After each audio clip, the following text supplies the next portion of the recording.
ये ज्यादा बढ़ी चढ़ के ना बोला, चलावा दे हम गोली हो। ज्यादा बढ़ी चढ़ के ना बोला, चलावा दे हम गोली हो। हर हर महादेव, जय श्री राम। कैसे हैं सिंगर भाई लोग? फाइनली ये जो गाना लिखे हैं ना, न्यू ट्रैक नया अंदाज में लिखे हैं, रोमांटिक सॉन्ग है। अगर आप सिंगर हैं तो इस गाने को गा सकते हैं, रिकॉर्डिंग करवा सकते हैं, बिल्कुल फ्री में गाना लिखे हैं। तो चलिए देर किसी बात की, गाना को स्टार्ट कर रहे हैं। पूरा वीडियो को फुल देखिए और चैनल पर नए हैं ना, सब्सक्राइब कर दीजिए, लाइक कर दीजिए और मेरा नाम जान लीजिए। मेरा नाम है राइटर राजा सिंघानिया। चलिए गाना को स्टार्ट करके पहले सुनाते हैं, उसके बाद में समझाएंगे। स्क्रीन पर देखिए, लेट्स गो। चलिए दोस्तों, ये मुखड़ा है, हम मुखड़ा को गा रहे हैं। पहले लड़का बोलता है, उसके बाद में लड़की बोलती है। तो पहले लड़का बोलता है, कौन चौकी के खालू पिसान, दिन प दिन भैलू से आहन। ए हो कौन चौकी के खालू पिसान, दिन प दिन भैलू से आहन।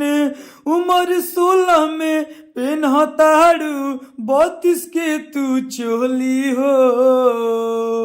तो लड़की कहतिया, ये ज्यादा बढ़ी चढ़ के ना बोला, चलावा दे हम गोली हो।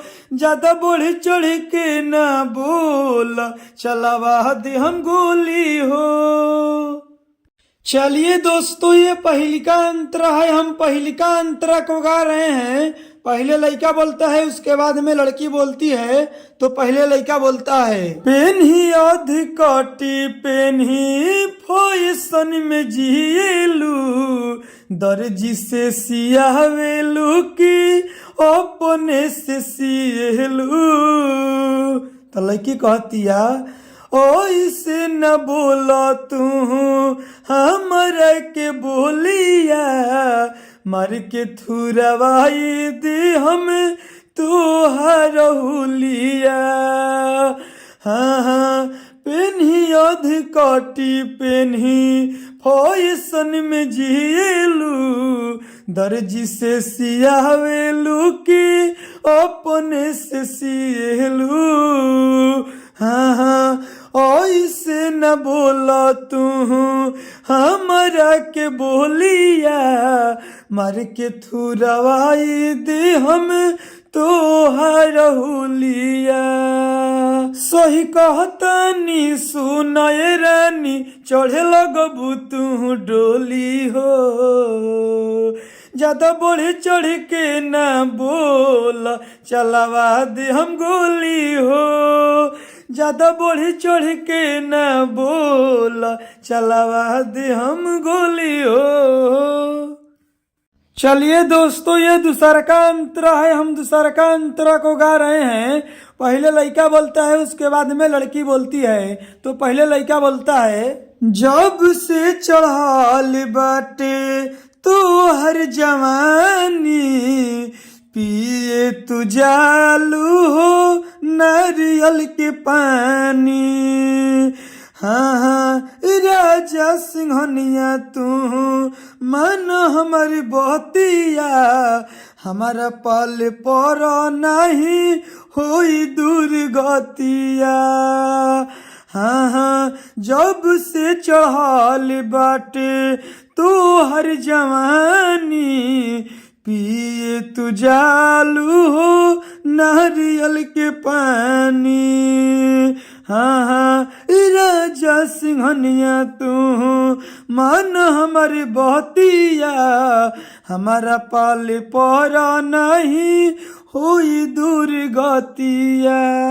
प्रियांशु सिंगर लगई है फिंगर, किन्हीं तोहरा के चोली हो। दोस्तों, जहाँ प्रियांशु सिंगर है, तो फाइनली प्रियांशु भाई ने कमेंट बॉक्स में कमेंट किए थे कि भैया गाना में मेरा नाम डाल दीजिएगा। तो फाइनली प्रियांशु भाई को गाना में नाम डाल दिए हैं। दोस्तों, अगर आप भी सिंगर हैं, गाना में नाम डलवाना चाहते हैं, तो फाइनली आपको करना क्या पड़ेगा, चैनल पर नए हैं तो सब्सक्राइब कर दीजिए, लाइक कर दीजिए। कमेंट बॉक्स में आप अपना नाम लिख दीजिए, जो आपका नाम है उस गाने में आपका हम नाम डाल देंगे। जैसे प्रियांशु भाई का नाम डाले हैं ना, इसी तरह हम आपका भी नाम डाल देंगे। बस चैनल पर नए हैं तो सब्सक्राइब कर दीजिए, लाइक कर दीजिए और कमेंट बॉक्स में आप अपना नाम लिख दीजिए कि आपका नाम क्या है।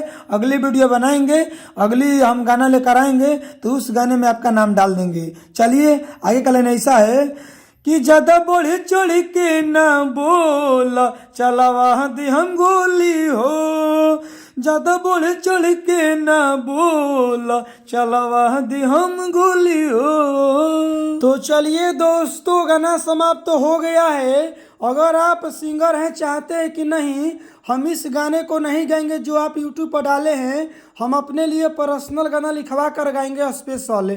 तो अगर आपको पर्सनल गाना लिखवाना है तो देखिए स्क्रीन पर मोबाइल नंबर दिए हैं, कॉल करके हमसे बात करके आप पर्सनल गाना लिखवा सकते हैं। इनसे बढ़िया, इनसे बेस्ट। तो फटाफट कॉल करिए, बात करिए।